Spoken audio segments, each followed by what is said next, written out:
누구나 풀리지 않는 고민 하나쯤은 있지 않나 싶습니다.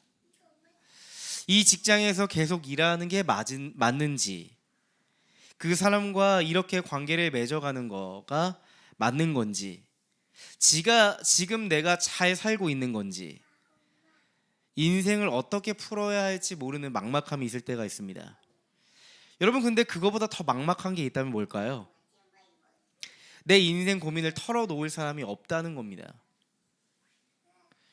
부모님께 말하자니 걱정을 끼치고 싶지 않습니다. 친구에게 말하자니 어디서부터 어디까지 이야기할지 잘 모르겠어요. 내 이야기를 다 이해해 줄까 싶기도 하고, 그 친구 인생도 복잡하고 벅찬데 내 인생까지 감당하기 힘들지 않을까, 이런 걱정이 듭니다. 배우자한테는 짐이 될 것 같아서 그냥 혼자 끌어안고 살아가는 분들도 많은 것 같아요. 요즘 그래서 많은 분들이 뭘 찾아요? 맞아요, AI를 찾습니다. AI를 찾아서 AI에게, 인격이 없는 AI에게 내 고민을 털어놓기 시작하죠. 또한 요즘에 저희 교회에서 또 이 공간에서 심리상담센터를 운영하고 있잖아요. 종종 전화가 와요. 젊은이들에게 어떤 문제로 인해서 상담을 받고 싶다는 거죠. 네, 맞아요. 심리상담센터를 통해서 도움을 받고자 하시는 분들도 많이 늘어나고 있는 것 같아요. 나를 전혀 알지 못하는 전문가에게 내 삶의 이야기를 꺼내놓고 그 문제를 해결하고 싶어하는 젊은이들, 현대인들도 늘어나고 있습니다.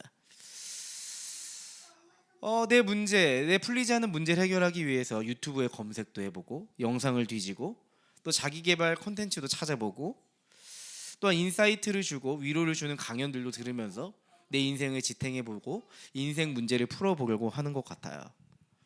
보는 그 순간은 어때요?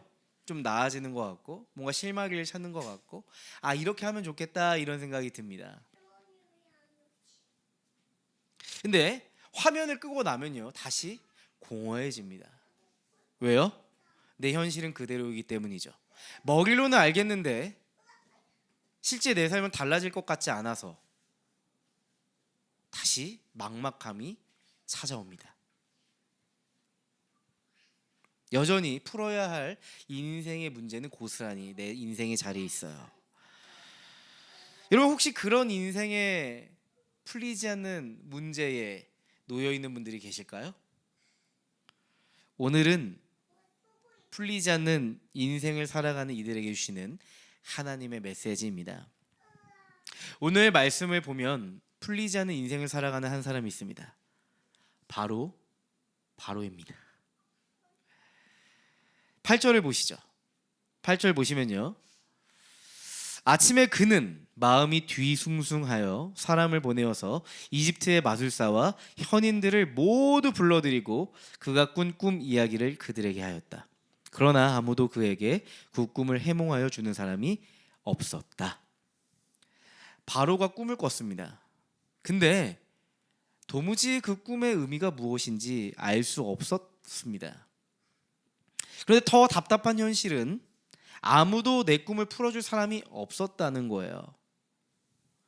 여러분, 바로가 어떤 사람이죠? 바로는 이집트의 왕입니다. 이집트에서 왕이라는 것은 그를 사람들이 신이라 부른다는 것을 의미해요. 그는 이집트에서 신이라 불리는 사람입니다. 태양신 라의 아들이라 불립니다. 온 이집트 백성이 바로를 신이라고 여겼습니다. 그런데 여러분, 참 아이러니한 모습이에요. 신이라고 불리는 그 바로가 그 꿈 하나 때문에, 간밤에 꾼 꿈 하나 때문에 지금 속수무책으로 무너져 내리고 있습니다. 참 아이러니한 모습이 아닌가 싶어요. 모든 것을 가진 신이라고 하는 그 인물이 꿈 하나 앞에서 어쩌지 못하고 있습니다. 여러분, 이런 생각이 들었어요. 지금으로 이야기하면 바로는 손흥민 같은 존재 같다 생각했어요. 축구하면 손흥민, 그죠? 앞으로 손흥민의 기록을 깰 수 있는 사람이 없다고 이야기하거든요. 쉽지 않다. 앞으로 이런 축구 선수가 우리나라에서 나오는 게 굉장히 어려울 것이다, 이렇게 예측을 하거든요. 손흥민 같은 선수도 아마도 자신 안에 풀지 못하는 인생의 문제들이 있을 거예요. 하물며 우리는 어떨까요?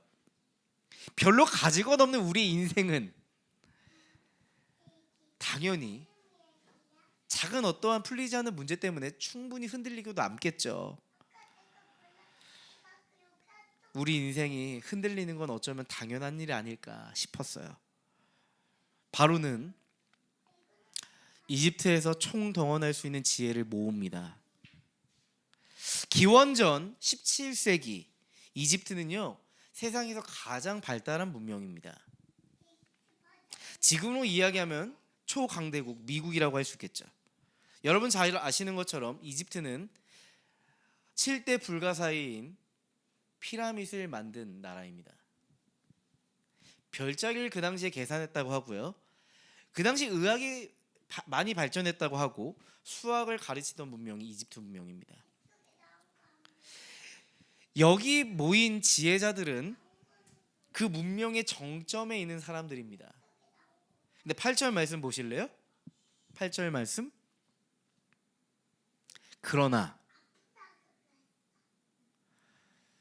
그러나 아무도 그에게 그 꿈을 해몽하여 주는 사람이 없었다. 그러나 아무도 그에게 그 꿈을 해몽해 주는 사람이 없었다. 써 있습니다. 여러분, 히브리어로 아무도라는 단어는요, 없다라는 뜻이에요. 단 한 명도 없다라는 뜻이에요. 절대적인 부재를 의미하는 단어입니다. 절대적 부재입니다. 내 인생의 문제를 풀어줄 사람이 단 한 사람도 없었다는 겁니다. 당대 최고 엘리트들이 바로왕의 인생의 질문을 해결하지 못했습니다. 아무도 바로의 꿈을 해몽하지 못했습니다. 바로는 이집트가 가진 모든 지혜와 지식을 총동원했지만 그 누구도 바로의 인생의 질문에 답할 수 없었습니다. 굉장히 절망적인 상태죠. 바로의 상태를 나타내는 단어가 한 가지 있는데 바로 뒤숭숭하였다라는 단어예요. 8절 말씀 보면 아침에 그는 마음이 뒤숭숭하여라고 하잖아요. 꿈을 꾸고 나서 아침에 일어났는데 굉장히 마음이 뒤숭숭했다라고 하는 거예요. 약간 뭐 우리의 이 말만 봤을 때 우리의 언어라면 뭐 마음이 좀 싱숭생숭했나? 마음이 조금 심란했나 싶은데요. 원어적으로 보면 뭐 싱숭생숭, 심란했다 이 정도 단어가 아닙니다. 이 뒤숭숭하였다라고 하는 히브리어 원어를 보면 와티파임 루호라고 하는 단어예요. 그의 영이 뒤흔들렸다라는 의미입니다. 그의 영혼이, 바로의 영혼이 막 흔들렸다는 겁니다. 여러분, 나의 영혼이 막 뒤틀려지고 나의 존재가 막 뒤집혀지고 내 인생에 해일이 일어나고 쓰나미가 일어나는 그런 인생의 경험 한 번쯤은 해보셨죠? 맞아요. 바로 그거예요. 내 존재가 뒤집혀지고 내 인생이 침몰하는 것 같고 내 인생이 어찌할 바를 몰라 그 존재가 뒤엎어지고 있는 그 상황이 와티파임 루호입니다. 바로는 지금 내 존재가 사정없이 흔들리고 있는 불안을 경험하고 있어요. 저는요, 오늘 바로의 이 인생을 읽는데 하나님이 저에게, 우리에게 질문하시는 것 같았습니다. 이집트보다 훨씬 더 진보된 문명에서 살아가는 너의 인생에 너희는 선명한 답을 찾았니? 이집트보다 훨씬 진보된 문명에서 살아가는 당신은 인생의 질문에 선명한 답을 찾았는가? 하나님은 우리에게 질문하시는 것 같았습니다. 여러분, 우린 이집트와 비교가 안 될 정도로 훨씬 발달한 문명에서 살아가고 있습니다. 의학이 엄청나게 발달해서 많은 질병을 치료할 수 있습니다. AI가 모든 것에 대해서 답해주고 해결해주고 처리해주는 그런 비서가 우리 옆에 다 있습니다. 심리학과 상담학을 통해서 우리 인간의 내면을 완전하게 분석합니다. 분명 고도로 발달된 학문과 과학기술 AI가 우리의 삶에 가까이 다가와 있고 우리를 충분하게 도와주고 있다는 생각이 들어요. 차고 넘치도록 우리의 삶에 유익을 끼쳐주고 있습니다. 그런데 참 이상하죠. 그럼에도 불구하고 우리 인생에 대한 물음은 멈추지 않습니다. 우리 인생에 대한 실존적인 고뇌 때문에 잠 못 드는 새벽을 지날 때가 너무나도 많습니다. 저만 그래요? 여러분들도 그렇지 않으세요? 훌륭한 사람들의 강연이 있고 이야기가 유튜브에 넘실넘실하고 있습니다. 인스타그램의 릴스만 봐도 훌륭한 이야기들이 굉장히 많습니다. 하지만 그 이야기들을 다 끄고 나면 막막함이 찾아오죠. 나도 저렇게 살고 싶은데 왜 난 안 될까? 내 삶은 왜 그럴까? 난 왜 안 되지? 난 왜 사는 거지? 이런 고뇌가 든단 말이에요. 여러분, 세상은 이렇게나 발달되어 있는데 내 인생의 질문에는 아무도 대답해주지 못하는 것 같다는 생각이 든단 말이죠. 그게 바로 바로가 경험했던 실존적인 고뇌였고요. 그 고뇌는 지금을 살아가는 우리도 하고 있습니다. 질문 드리고 싶어요. 여러분의 인생은 어떠신가요? 많은 분들은 그래서 어딘가에서 답을 찾으려고 합니다. 많은 사람들은 내 직업을 찾으면 내 인생에 대한 답을 찾을 수 있다고 많이 생각하는 것 같아요. 내가 원하는 꿈, 내가 원하는 직업을 갖게 되면, 내가 원하는 남자를 만나게 되면, 내가 원하는 목표를 이루게 되면, 내 집을 서울 안에서 마련하게 된다면 내 인생에 대한 답을 답을 찾게 되지 않을까, 이런 막연한 생각을 한단 말이죠. 맞아요. 세상 언저리에서 떠듬떠듬 답을 찾으면서 우리는 굉장히 노력하면서, 부단히도 노력하면서 그렇게 살아갑니다. 내가 내 희망이 있다고 여기는 그 영역에 답이 있다고 여기면서 거기에 모든 것을 겁니다. 모든 걸 겁니다. 돈을 걸고, 시간을 걸고, 열정을 걸고, 건강을 걸고, 또한 가장 소중한 가족과의 시간도 거기에다 투자합니다. 그렇게 한참을 달렸는데 혹 거기서도 내 삶의 의미와 목적, 풀리지 않는 내 인생에 대한 질문에 대한 답을 찾지 못한다면 여러분 어떨까요? 와티파임 루호, 그의 영이 뒤흔들렸다. 존재가 뒤흔들리는 불안이 찾아오는 겁니다. 그래서 심리상담센터에 찾아오는 겁니다. 그래서 수많은 현대인들은 극도의 불안 속에 시달리며 살아갑니다. 내 삶이 그렇게 흔들리고 있다는 것은 많은 사람들도, 다른 사람들도 그렇게 풀리지 않는 인생의 질문 속에서 존재의 불안을 경험하면서 살아가고 있다는 것을 의미하겠죠. 나만 불안한 게 아니라 내 옆에 있는 남자친구도 불안하고, 나만 불안한 게 아니라 내 아내도 불안하고, 나만 불안한 게 아니라 내 자녀들도 불안하고, 나만 불안한 게 아니라 우리 부모님도 불안하고, 나만 불안한 게 아니라 우리 목사님도 불안하고, 나만 불안한 게 아니라 우리 성도들도 불안한 삶을 살아가고 있다는 걸 의미하겠죠. 여러분은 어떠신가요? 다시 한번 질문 드리고 싶습니다.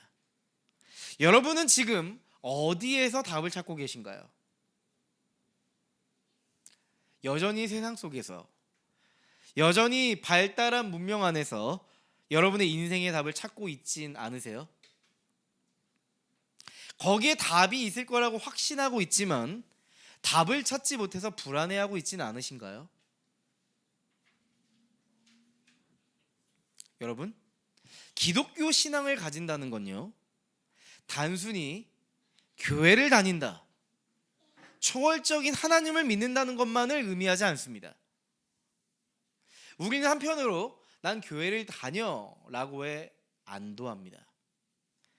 나는 하나님의 존재를 믿어라는 것에 내 신앙이 있음에 안도합니다. 여러분, 기독교 신앙을 가진다는 건요,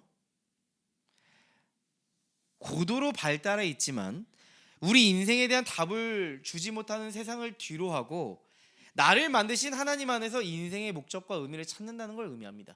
여러분, 이게 기독교 신앙이에요. 근데 가만 보면 많은 젊은 그리스도인들은 교회는 다니지만 삶의 의미를 하나님 안에서 찾으려고 하지 않고 세상의 문명 속에서 찾으려고 합니다. 신앙이 생길 리가 없죠. 당연히 신앙이라는 게 생길 리가 없습니다. 교회만 다닐 뿐이지 인생에 대한 의미와 목적은 교회 밖에서 찾고 하나님 밖에서 찾습니다.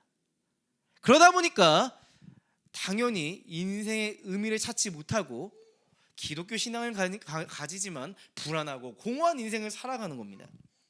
여러분, 이런 말씀이 있어요. 야고보서 1장 15절에 이런 말씀이 있습니다. 한번 다 같이 한번 읽어볼까요? 읽어보겠습니다. 시작.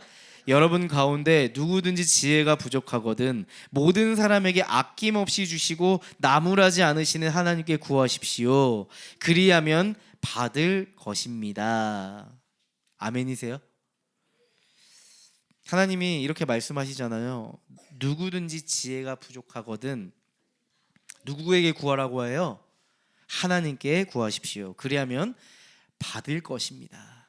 하나님께 지혜를 구한다면 하나님은 그 지혜를 주실 것이다 라고 이야기합니다. 오늘 말씀의 맥락 안에서 이야기하자면 풀리지 않는 인생의 질문 앞에서 세상이 아니라 세상의 신이 아니라 하나님께 질문하라고, 하나님께 물으라고, 하나님께 기도하며 찾아보라고 그렇게 말씀하고 있는 거예요. 그럼 하나님 뭐라고 하신대요? 여기 보세요. 야, 무슨 그런 질문을 하니? 무슨 그런 세속적인 질문을 하니? 무슨 그런 믿음 없는 질문을 하니? 그런 얘기 안 하시고 보세요. 나무라지 않으시는 하나님께 구하십시오라고 해요. 여러분, 하나님 친밀하신 분입니다. 여러분, 우리의 질문이 잘못됐을 수 있고 우리의 질문이 좀 어그러질 수 있고 우리의 질문이 좀 믿음이 없을 수 있어요. 근데 하나님 거기에 나무라지 않으세요. 우리의 눈높이에 맞춰서 우리의 질문의 방향을 바꾸어 주시고 또한 우리 질문에 대해서 우문의 현 답을 해주실 겁니다. 여러분, 반드시 기억하세요. 여기 젊은이들이 많잖아요. 기독교 신앙을 가진다는 건 하나님의 말씀 안에서 인생의 답을 찾아간다는 걸 의미합니다.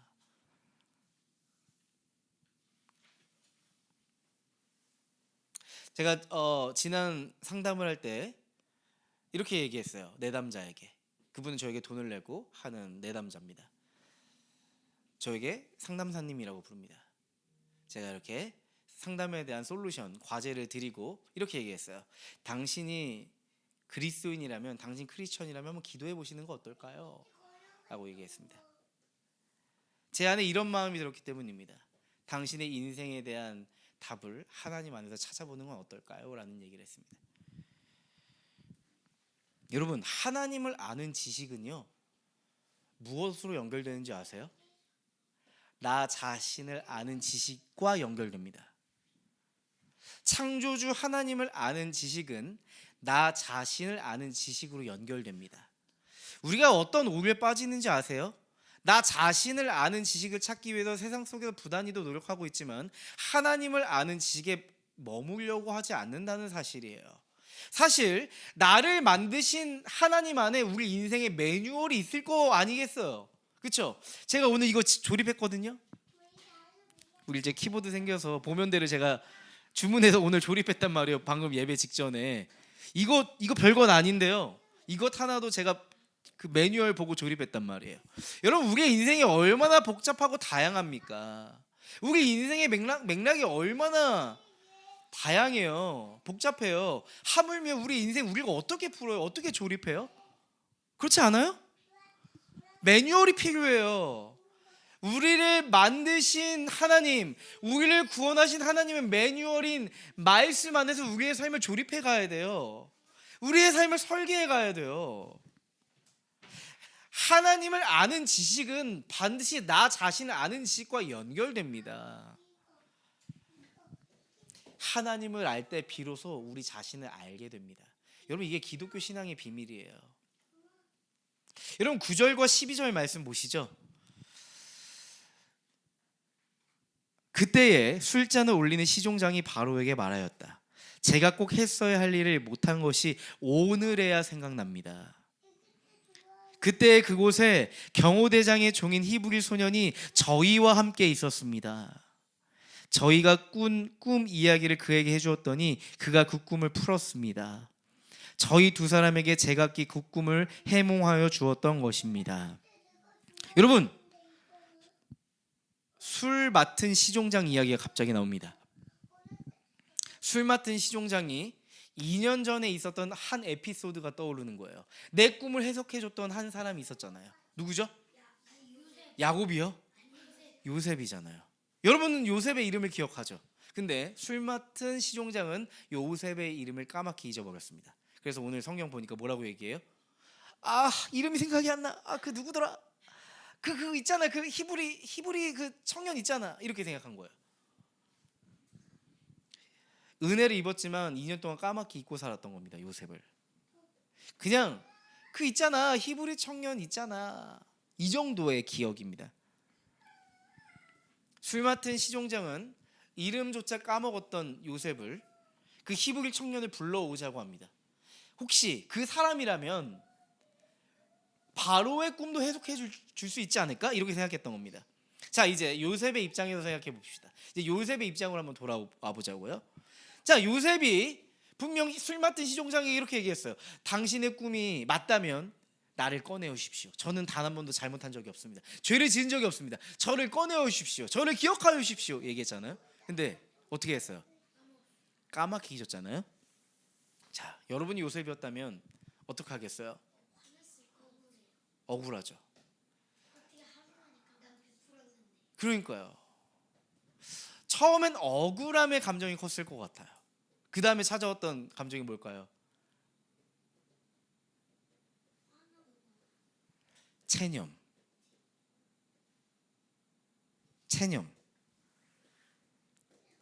체념의 마음이 컸을 겁니다. 이제 희망이라는 것을 접어두고 마음을 비우며 감옥에 있었을 겁니다. 체념하는 마음이 컸을 겁니다. 이제 어쩔 수가 없다. 끝났다 이제. 모르겠다 나도 이제. 이런 체념의 마음이 컸겠죠. 그런데 어느 날 갑자기 요셉을 부르는 겁니다. 14절 말씀 보실래요? 이 말을 듣고서 바로가 사람을 보내어 요셉을 불러오게 하였고 사람들은 곧바로 그를 구덩이에서 끌어냈다. 요셉이 수염을 깎고 옷을 갈아입고 바로 앞으로 나아가니. 갑자기 요셉이 감옥 밖으로 나가게 됐습니다. 근데 갑자기 정신없이 막 상황들이 흘러가요. 막 사람들이 막 나를 붙잡고 수염을 깎이고 목욕을 빡세게 하고 옷도 새 옷으로 입히고 막 얼떨떨했겠죠. 이게 무슨 상황인가? 뭐 어떻게 되는 거야 지금? 뭐 어떻게 이 상황이 흘러가는 거야 싶었을 겁니다. 갑자기 이게 무슨 상황인가? 막 이런 생각이 들었겠죠. 15절 말씀 보시면요. 바로가 요셉에게 말하였다. 내가 꿈을 하나 꾸었는데 그것을 해몽할 수 있는 사람이 없다. 나는 네가 꿈 이야기를 들으면 잘 푼다고 들었다. 그래서 너를 불렀다. 바로는 바로 이야기합니다. 바로는 단도직입적으로 얘기합니다. 풀리지 않는 인생에 대한 질문을 요셉에게 이야기합니다. 만나자마자 단도직입적으로 바로가 이야기합니다. 참 묘한 장면이라고 생각했어요. 참 묘한 장면이에요. 자, 요셉의 인생이야말로 어떤 인생이에요? 풀리지 않는 인생 아니에요? 요셉이야말로 잘 풀리는 인생이에요? 여러분의 인생 문제 생기면 잘 풀리는 인생에게 물어보겠어요? 인생 다 꼬여가지고 답 없는 인생에게 물어보겠어요? 그럼요. 나보다 훨씬 낫고 잘 풀리는 인생, 성공한 인생에게 물어보고 싶죠. 한참 꼬인 인생에게 누가 물어보고 싶겠어요? 근데 요셉은 풀리지 않는 인생을 살아가는 사람이란 말이에요. 참 묘한 장면이죠. 풀리지 않는 인생을 살아온 요셉에게 풀리지 않는 인생의 문제를 묻고 있습니다. 꿈 때문에 버려졌던 요셉이었잖아요. 근데 꿈 때문에 지금 바로 왕 앞에서 그 구덩이에서 빠져나와 있습니다. 꿈 때문에 구덩이에 던져졌었는데, 감옥에 갇혔는데 꿈 때문에 감옥에 빠져나와 있습니다. 여러분, 요셉의 반응이 어떨까요? 요셉은 마치 모든 준비를 마쳤다는 듯, 마치 이 이 상황을 예상했다는 듯이 확실하게 이야기합니다. 16절 말씀이에요. 요셉이 바로에게 대답하였다. 저에게는 그런 능력이 없습니다. 임금님께서 기뻐하실 대답은 하나님이 해주실 것입니다 라고 얘기합니다. 자, 생각해 보세요. 요셉은 지금 꿈의 내용을 알아요, 몰라요? 모릅니다. 요셉은 아직 바로의 꿈 내용을 모릅니다. 바로에 대한 어떠한 정보도 없습니다. 무슨 꿈을 꿨는지 바로가 요셉에게 말해주지 않았습니다. 그런데 이런 고백을 하는 거예요. 하나님께서 답을 주실 겁니다. 아니, 하나님이 답 안 주시면 어떡해요? 근데 모든 것을 다 준비해 놨다는 듯이 하나님이 답해 주실 겁니다 라고 얘기하는 거예요. 여러분, 요셉의 로드십을 알 수 있는 대목입니다. 요셉의 로드십을 느낄 수 있는 장면이에요. 우리 소망하는 교회, 라이트하우스 신촌 소망하는 교회 첫 번째 철학이 뭐예요? 로드십. 로드십입니다. 하나님은 우리의 주인이시고 우리는 주인을 따르는 하나님의 백성입니다. 로드십을 느낄 수 있는 장면이죠. 자, 우리였다면 이 상황을 어떻게 인식하겠어요? 자, 지금은 내가 감옥에 빠져나갈 수 있는 순간이다. 내가 자유인이 될 수 있는 기회다라고 생각했을 거예요. 근데 요셉은 어떻게 인식하고 있어요? 하나님께서 바로의 인생에 답해 줄 수 있는 시간이다. 하나님께서 바로의 삶에 답을 주시는 순간이구나라고 인식한 거예요. 자, 우리였다면 이 상황을 자기 중심적으로 인식했을 수 있어요. 내가 감옥에 탈출할 수 있는 시간, 내가 자유인이 될 수 있는 순간으로 인식했을 수 있어요. 하지만 요셉은 자기 중심적으로 이 순간을 해석하지 않고 하나님 중심적으로 이 순간을 해석하고 있습니다. 복음을 전할 수 있는 기회라고 여긴 겁니다. 놀라운 상황이죠.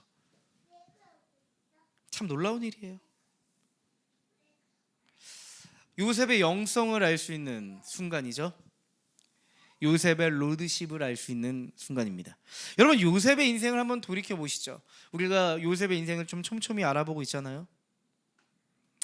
보디발의 집에서의 요셉을 한번 떠올려 보실래요? 또 감옥에서의 요셉을 한번 떠올려 보실래요? 또 지금 바로왕 앞에서의 모습을 한번 살펴보세요. 여러분, 요셉의 모습에 좀 달라짐이 있어요? 있어요? 요셉은 계속 일관적이에요. 상황이 바뀌고 대상이 달라지는데 요셉은 굉장히 일관적이에요. 그 근거를 가져와 봤습니다. 자, 보디발의 집에서의 요셉의 이야기예요. 창세기 39장 9절 말씀이에요. 내가 어찌 이런 나쁜 일을 저질러서 하나님을 거역하는 죄를 지을 수 있겠습니까? 요셉의 보디발의 아내 유혹 가운데 했던 말이에요. 자, 창세기 40장 감옥에서 억울하고 하나님 너무해 싶었을 그때 요셉이 뭐라고 하는지 보세요. 해몽은 하나님이 하시는 것이 아닙니까? 나에게 말씀하여 보시기를 바랍니다. 여전히 하나님에 대한 소망을 가지고 있어요. 맞죠? 자, 창세기 41장 16절. 저 오타예요. 창세기 41장입니다. 제가 잘못 보냈습니다. 창세기 41장 16절. 지금 오늘 본문이죠. 저에겐 그런 능력이 없습니다. 임금님께서 기뻐하실 대답은 하나님이 해주실 것입니다. 자, 요셉이 상황이 달라졌고 장소가 달라졌고 대상이 달라졌는데 요셉의 고백은 항상 같아요. 하나님께 달려있다. 하나님께 달려있습니다. 여러분, 이게 요셉의 내공입니다. 여러분, 신앙의 능력이라고 하면 여러분 어떤 걸 떠올리세요? 자, 한번 떠올려 보세요. 여러분, 신앙생활하는 동료가 있는데 신앙의 능력을 가졌다면 여러분 어떤 것을 떠올리세요? 뛰어난 은사를 가진 사람? 상담을 잘해주고 찬양의 은사가 있고 말씀의 은사가 있고 리더십의 은사가 있고 교회를 너무 잘 이끌고 너무 잘 섬기고 뭐 이런 걸 생각할 수 있어요. 막 눈에 보이는 열매, 막 부흥을 이끌고 다니는 사람, 이걸 신앙의 능력이라 생각할 수 있어요. 우리 이런 것들을 대단한 신앙을 가진 사람이라고 생각하는 경향성이 있습니다. 여러분, 근데 실제 신앙의 능력은 이런 대단함에 있지 않습니다. 요셉을 보세요. 요셉의 능력은 대단함에 있지 않았어요. 요셉의 능력은 어디에 있어요? 요셉의 내공은 어디에 있었어요? 맞아요. 어떤 자리에 있어도 어떤 상황에 있어도 하나님을 인식할 수 있는 이 일관성, 그게 요셉의 신앙이었고 내공이었습니다. 이게 요셉의 영성이었어요. 여러분, 신앙의 깊이가 언제 드러나는지 아세요? 내 신앙이 어느 정도 레벨에 있는지 언제 드러나는지 아세요? 내 신앙의 발달이 누군가는 영유아기에 있고, 누군가는 미취학기에 있고, 누군가는 취학에 있고, 누군가는 청소년에 있고, 누군가는 청년의 시기, 누군가는 부모의 시기, 누구는 노년의 시기에 있을 거 아니에요. 이런 신앙의 이 발달 단계를 우리가 어떻게 체크하는 줄 아세요?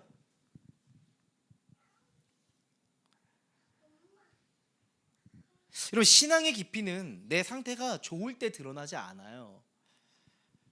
여러분, 관계도 마찬가지잖아요. 이 관계의 깊이는 언제 드러나는 줄 아세요? 웃고 떠들 때가 아닙니다. 좋을 때가 아니에요. 최악의 상황에서, 극단적으로 안 좋아진 상황에서 그 관계를 풀어갈 수 있다면 그건 진짜 진실한 관계겠죠. 마찬가지로 신앙도 최악의 상황에서, 내 상태가 좋지 않을 때, 내 신앙의 깊이, 내 신앙의 이 발달 단계에 내가 어느 위치에 있는지가 명확하게 드러납니다.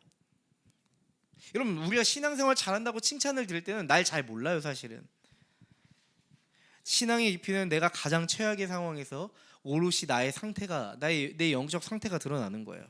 여러분, 내 삶을 한번 살펴보면 어떨까? 오늘 이런 생각이 들었어요.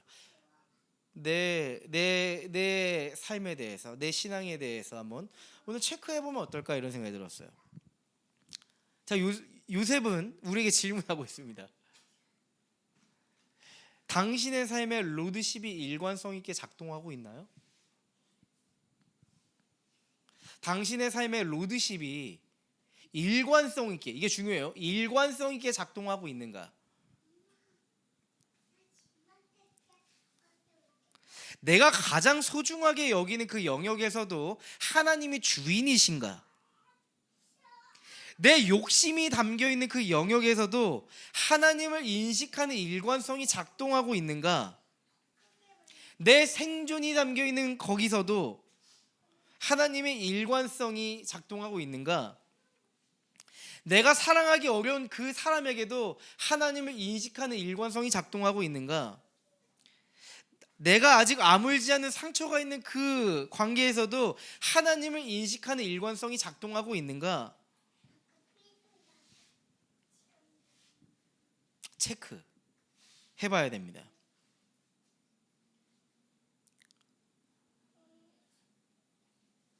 여러분, 풀리지 않는 인생을 살아가신 분이 계십니다. 바로 예수님입니다. 예수님은요, 풀리지 않는 인생의 한복판에 내려오셨어요. 예수님이 이 땅에 내려오셨을 때 이 세상은 죄가 도사리고 있었습니다. 미움이 가득했습니다. 서로에 대한 적대감이 가득했습니다. 하나님을 믿는다고 하지만 바리새인들은 사두개인을 적대시했고, 사두개인들은 바리새인을 적대시했습니다. 유대 사회 안에서는 서로에 대한 혐오와 불신과 대립이 난무했습니다. 하나님을 믿는다고 하면서도 결국 그것은 하나님을 믿는 게 아니었어. 내 주머니를 채우는 종교 사업에 불과했던 이런 죄악들이 너무 많았어요. 공허했습니다. 공허한 인생들이 많았습니다. 죽음의 절망이 눈앞에 있는 그런 망가진 세상 속에 예수님은 찾아오셨습니다. 왜요? 왜 그러셨을까요? 인간 스스로는 우리 인생의 문제를 풀 수 없기 때문에 예수님은 이 땅에 오신 겁니다. 잘 보세요. 이집트의 엘리트들이 바로의 꿈을 풀어주지 못했듯이 이 요셉이 찾아와서 바로의 꿈을 해몽해 주잖아요. 인간의 모든 지혜가 끝내 풀지 못했던 인생의 질문을 예수님께서 해결해 주시기 위해서 이 땅에 오신 겁니다. 예수님은 제자들에게 이렇게 말씀하셨습니다. 요한복음 14장 6절 말씀이에요. 예수께서 그에게 말씀하셨다. 나는 길이요, 나는 진리요, 생명이다. 나를 거치지 않고는 아무도 아버지께로 갈 사람이 없다라고 얘기합니다. 그 누구도 답할 수 없던 인생의 질문에 답하신 분이 누구예요? 바로 예수님이십니다. 예수님은 십자가 위에서 우리의 인생의 최대 난제인 이 죽음의 절망에 대한 답을 내리셨어요. 우리가 짊어져야 될 이 죄에 대한 책임, 이 죽음에 대한 절망에 대한 책임을 예수님께서 다 져주셨습니다. 십자가에서 죽으시고 부활하셨습니다. 우리에게 질문하시는 거예요. 너의 인생의 죽음에 대한 답이 어디에 있겠니? 세상 속에 이 죽음의 절망에 대한 답을 찾을 수 있겠니? 너희를 위해 죽었던 내가, 너희를 위해 죽고 다시 살았던 내가 너희의 인생의 죽음의 절망에 대한 답을 내려줄 수 있지 않겠니? 라고 주님께서 말씀하시는 겁니다.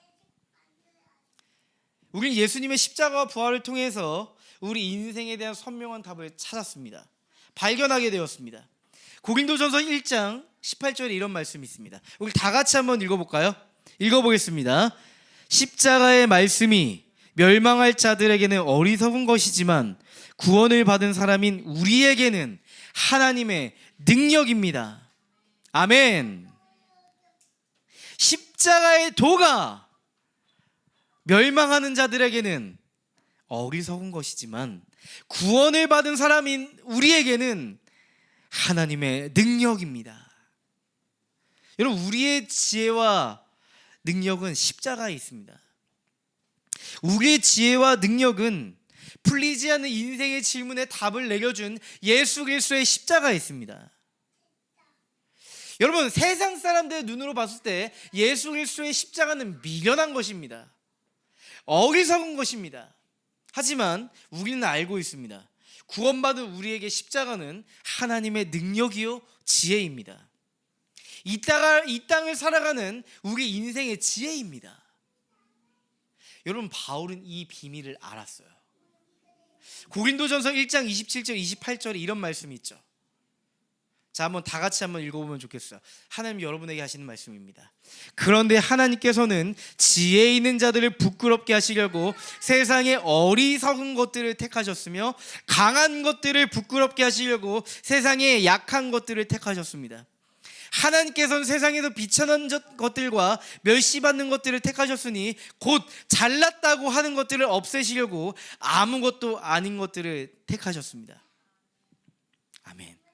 여러분, 하나님께서 우리를 택하신 이유가 바로 여기에 있습니다. 왜 하나님이 나를 불러서 나를 목회자로 만드셨고 나를 심리상담사로 만들었을까? 전 잘 모르겠어요. 답이 여기 있었습니다. 세상에 비천했던 저를 선택하셔서, 세상에 멸시받았던 저를 선택하셔서, 하나님은 아무것도 아닌 나를 선택하셔서 하나님의 일을 하고 싶었던 겁니다. 고린도전서 1장 29절에 제가 안 넣었는데 이런 말씀이 있어요. 그 누구도 자랑하지 못하게 하시려 합니다. 이런 말씀이 있어요. 여러분, 이게 하나님의 방식입니다. 여러분, 우리는 이런 생각을 해요. 하나님은 세상에서도 성공한 사람을 사용할 것이다. 뛰어난 업적을 가진 사람을 사랑할 것이다. 많은 사람들에게 영향력을 가진 사람들을 사용할 것이다 라고 생각하지만 오늘 말씀을 보니까 어때요? 정반대입니다. 하나님은 세상에서 성공적인 삶을 살아가는 사람도 사용하시지만 그보다 하나님이 더 사용하고자 하는 사람들은 세상 속에서 멸시받는 사람들, 인정받지 못하는 사람들, 그런 사람들을 사용하고 싶어 하십니다. 뛰어난 업적을 가진 사람도 사용하시지만 아무런 업적이 없는 비루한 인생을 살아가는 우리의 인생도 사용하십니다. 하나님은 인플루언서가 되고 유튜버가 되어서 많은 영향력을 가진 사람도 사용하시지만 아무런 영향력을 갖지 못한 사람도 사용하셔서 하나님의 십자가의 도를 전달하게 하십니다. 여러분, 오늘 말씀 잘 보세요. 이집트의 권력의 정점에 있는 바로의 인생의 질문에 답을 내려준 사람은 누구였어요? 이집트의 지혜자였어요? 아니죠. 이름 없는 히브리 청년이었습니다. 고린도전서 1장 27절 28절과 동일하죠.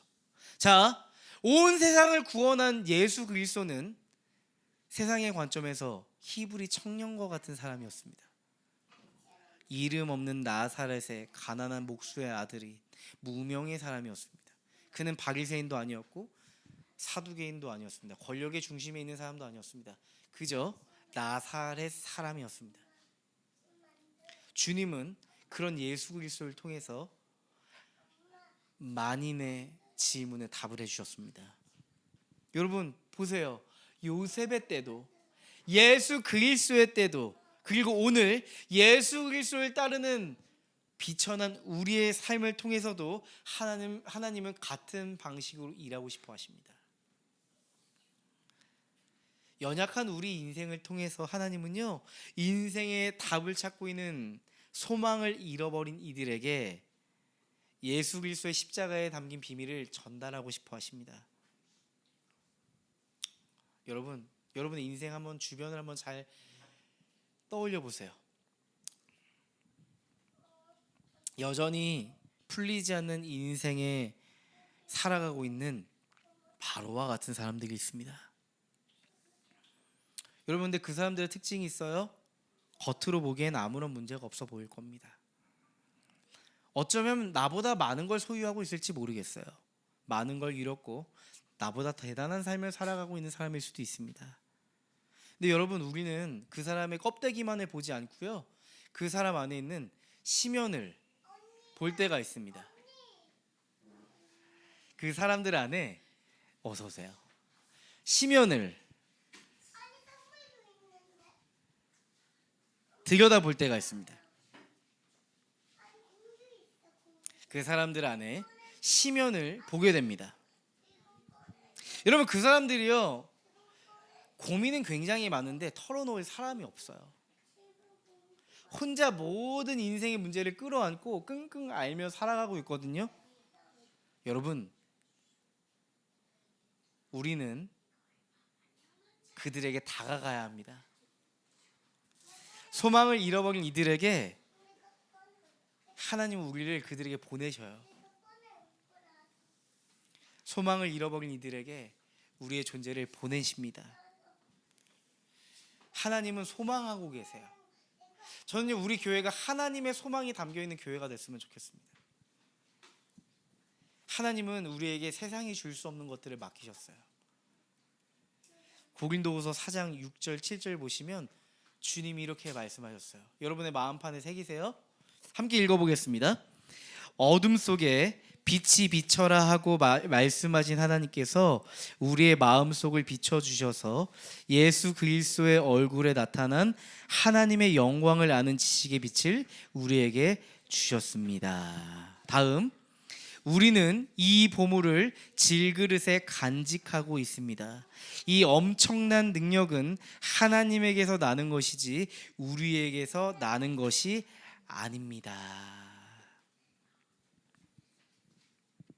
여러분, 우리의 인생에 뭐가 담겨 있어요?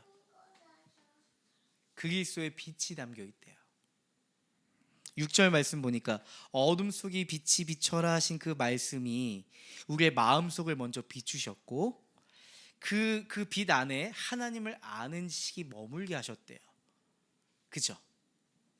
그 하나님을 아는 지식은 결국 예수 그리스도를 의미하거든요. 우리는 이 보물을, 7절 말씀 보면 우리는 이 보물을 질그릇이 뭐예요? 우리의 인생에, 우리의 존재에 지금 간직하고 있습니다. 이 엄청난 능력은 하나님에게서 났습니다. 우리에게서 난 것이 아닙니다. 여러분, 우리에겐 엄청난 능력이 있어요. 여러분 모두 엄청난 능력의 소유자이십니다. 그리스도의 빛이 여러분 속에 있기에 인생의 질문을 풀지 못한 이들에게 여러분 답해 줄 수 있습니다. 여러분, 내 인생 보시면 어때요? 질그릇 같죠? 많은 걸 가지지 못한 것 같죠? 화려하지 않고 강하지 않아 보여요. 맞아요. 제 인생의 그릇을 봐도 참 연약하고 잘 깨지고 흠이 많아요. S품이 아니고 B급, C급, 일레귤러입니다. 근데요, 저는요 제 인생의 질그릇을 보면서 눈물을 흘릴 때도 있지만 제 질그릇에 담긴 보배를 보면서 기뻐할 때가 더 많습니다. 여러분 뭐에 기뻐하세요? 여러분의 인생의 질그릇을 보면서 슬퍼하고 눈물 흘리고 계세요? 여러분의 인생에 담긴 보배를 보면서 주님, 제가 할 수 있습니다. 내게 능력 주시는 자 안에서 내가 모든 것을 할 수 있습니다. 라는 이 소망을 가지고 살아가세요. 여러분, 이 소망이 여러분이 우리에게 있습니다.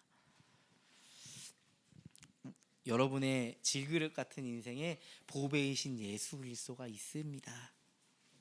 여러분, 그 십자가의 소망을 품고 하루하루를 살아가는 우리 사랑하는 동역자들 됐으면 좋겠습니다.